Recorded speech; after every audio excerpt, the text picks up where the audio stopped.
Welcome to another episode of Mexican in the Kitchen. Today I have a video I've been wanting to record for a while and I'm sure you're going to love it. I will start with 500 grams of all-purpose flour. For this recipe I'm using 5 grams of fresh yeast.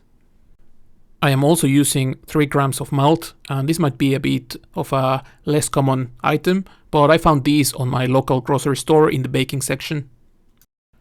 I will also use 4 to 6 grams of salt, depending on your taste. You can even add a bit more. Finally, I will use 325 milliliters of lukewarm water. As you can see, very easy ingredients, nothing fancy here. Now that I have the ingredients ready, I can start preparing the dough. For this, I'm going to use my kitchen counter. You can also use some working table if you have. The important thing here is that you use a surface that won't absorb a lot of the liquid or won't get stained. In this case, this kitchen counter is quite easy to clean. First, I'm going to pour my flour on the counter, and then I'm going to slowly make a hole in between. This reminds me a bit of those times when I was a kid. I was making sandcastles and that kind of stuff, or playing with mud. But the reason why we want to do this is because we want to mix the ingredients slowly, and we want to make sure they are really nicely mixed. So here we can start by pouring all the ingredients in the center of this. I'm going to start with the water, and I would recommend, if you haven't done this before, just do it very slowly. Make sure there's no leaking, there's no water just going everywhere, and try to do it slowly so you don't splash it everywhere and you might break the kind of barrier that you built with the flour. Now that the water is in, we can add the malt, we can add the salt and the fresh yeast. The order in which you add these ingredients doesn't really matter. Just make it slowly, make it carefully. You can also try to spread them around a bit. It's going to make the mixing easier. Now that we added all of the ingredients, it's time to get our hands dirty. For this, I'm going to start by taking the small pieces of the yeast, and I'm going to just play with them with my fingers. You don't want to press too hard. You will notice they dissolve quite easily. And after that, I'm going to go to the sides and just add the flour slowly. I'm going to do this taking my time. The process of mixing all the ingredients and getting the dough ready should last anywhere between 8 to 15 minutes. But if you take a bit longer, don't worry about it. It's better to take your time and make sure you do it properly.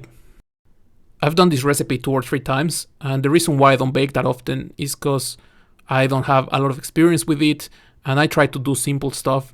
And I've noticed this recipe is one of those very forgiving. It's very easy to get it right. I got it right the first time I did it. I have noticed it's quite forgiving. If you add a bit more water, a bit less, it's not one of those baking recipes where everything just falls apart. One thing that's important to take into consideration is the fact that depending on where you live, depending on the weather, depending on the kind of flour you're using, this recipe might use more or less water. So I would start with 325 milliliters, and in case you think the flour is a bit too dry, you can add 25 more milliliters if needed, or you can add just a splash more in case it's necessary. You will eventually reach this point where it seems like most of the liquid has mixed with the flour. We have a bit of a runny dough in between, and if you are a bit like me with not so much experience with this, you might think you maybe use too little water. It's perfectly normal, don't worry about this. This is how it will go every single time. I remember the first time I was a bit panicking, but it's just as it goes. As I said, this dough needs a bit of kneading. This might take some time, so just keep bringing the flour in, bring it to the more moist kind of dough you have, and it will eventually mix completely. This dough will start picking more and more flour. It's not going to be a problem. If it suddenly becomes too much of a problem and you have been spending too much time here, maybe you will need the 25 extra milliliters, but in most cases this will be perfectly fine.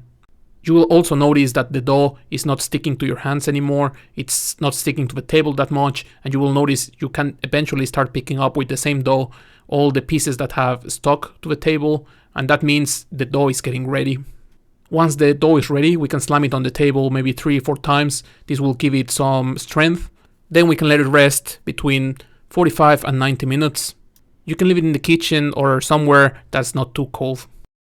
I left mine for about an hour, and at this point it was getting a bit dry. It's because of the weather where I live. Don't worry about it, it's just the outer layer. I gave it a quick knead and it was back to normal. The next thing we have to do is divide these into 135 grams pieces. You don't have to do it super precisely, but try to get it around that weight. And you can use your hands.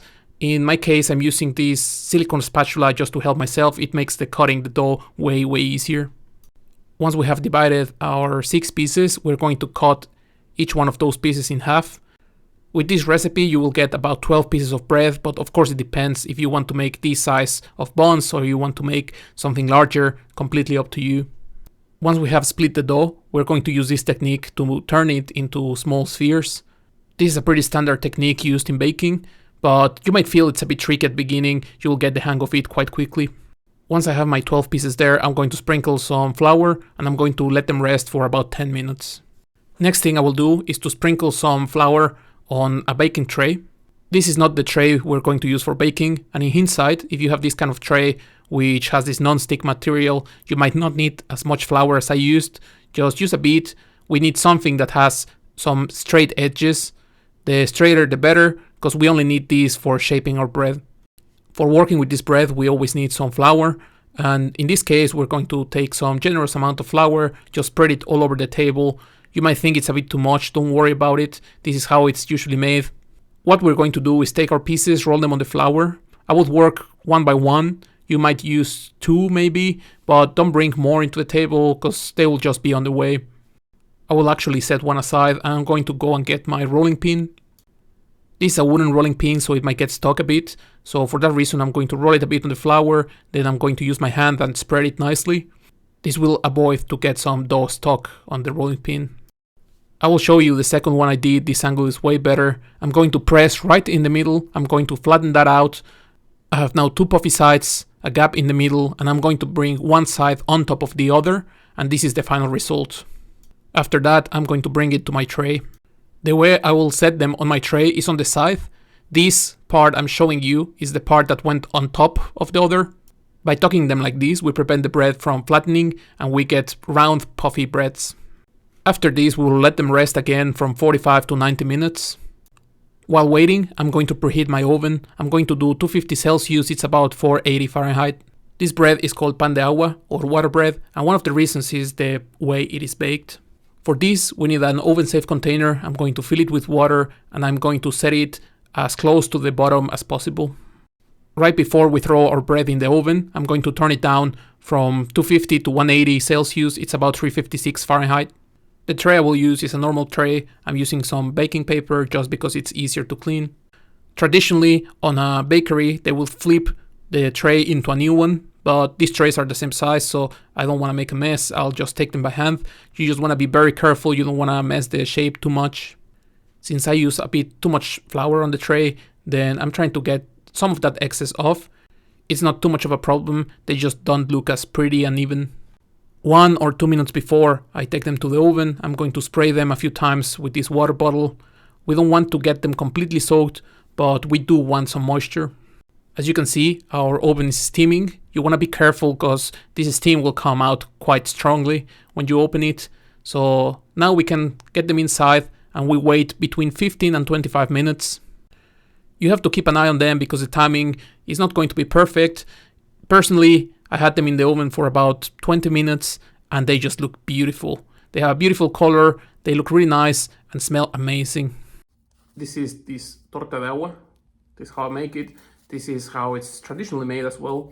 This is something I really like. It's something very hard to find outside of my city, even in Mexico. Something they make the same day. You can get it, you can have it probably the same day. You still enjoy the texture. And then the next day it's going to be a bit chewy, still eatable. And then after that it's gone. It's one of those breads that is just like reminds me of my childhood, of how when I was growing up, and it's one of those that when you get it right, the texture, everything works so nicely. It works nicely with beans. I remember at my mom's house we had it always with some freshly made beans. You had just a plate of beans, some fresh cheese on top, and that's all you need. Crazy good for sandwiches as well, especially with some refried beans there. Throw everything you want there. You can have some like ham, cheese, whatever you want. And it's one of those that the texture is the most important part of this. Of course the flavor is good, but I don't know if you can hear how crunchy this is. It's just perfect. It's just beautiful. The inside is very soft. You will find some people take this out. I like to leave it because it gives a lot of this like moist kind of texture. It absorbs really nice. If you put some butter, it will absorb it, but still it will be crunchy on the outside. It's very beautiful. I hope you liked the video. Try it at home, press like, subscribe, activate the bell, share it with your friends, all those kind of things, and see you in the next one.